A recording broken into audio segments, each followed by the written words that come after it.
So 2 days from now, starting actually tomorrow night with sunset, is a 25 hours fasting day called Yom Kippur, the Day of Atonement. This is a fasting day in the Jewish calendar that actually comes from the Torah. It comes from Leviticus. It says this day, talking about the 10th day of the Hebrew month of Tishrei, right after Rosh Hashanah, this day is going to be your Day of Atonement. In biblical days, when the temple existed, the procedures on Yom Kippur were very simple. The high priest would prepare himself, would go to the temple, and would do all the necessary things to sort of pay for the sins of the people.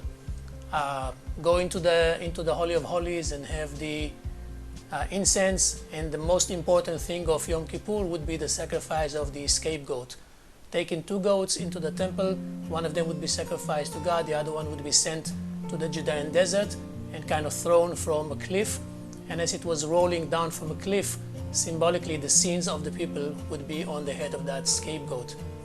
Interesting to see the equivalence in Christianity, since when the temple did not exist anymore, there are no sacrifices anymore, there's no scapegoat anymore, and Jesus who's the one who took the sins of people upon himself. But in biblical days, this was the common procedure during Yom Kippur.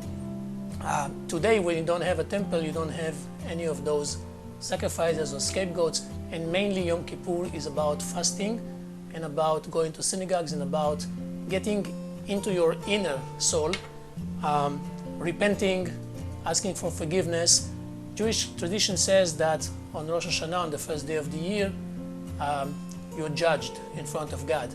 On Yom Kippur, your judgment is sealed, and so you have the 10 days between Rosh Hashanah and Yom Kippur, called the days of repentance, when you are supposed to be repenting and kind of preparing for Yom Kippur. What's interesting about that day is that even non-religious people would still go to synagogue. Yom Kippur in Israel is different. If you ever happen to be here, you'll see that everything shuts down. There's no cars, there's no people in the streets, there's no traffic, and even the people who are not religious would go to synagogues and kind of spend some time, especially in the evening and the end of the day, in synagogues. Of course, religious people would go and spend the whole day in synagogues, but people use that day to kind of look into their soul, kind of an inner looking, kind of making a balance for the next year and trying to make sure that you're on the right path, going towards a better year. This year it's going to be a little different because of COVID-19. We have a strict lockdown. There's very big about social distancing, and so there won't be any public prayers at synagogues unless you pray outside.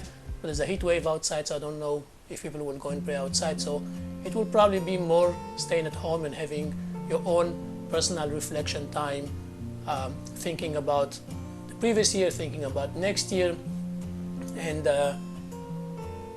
kind of hoping that your judgment is sealed for good.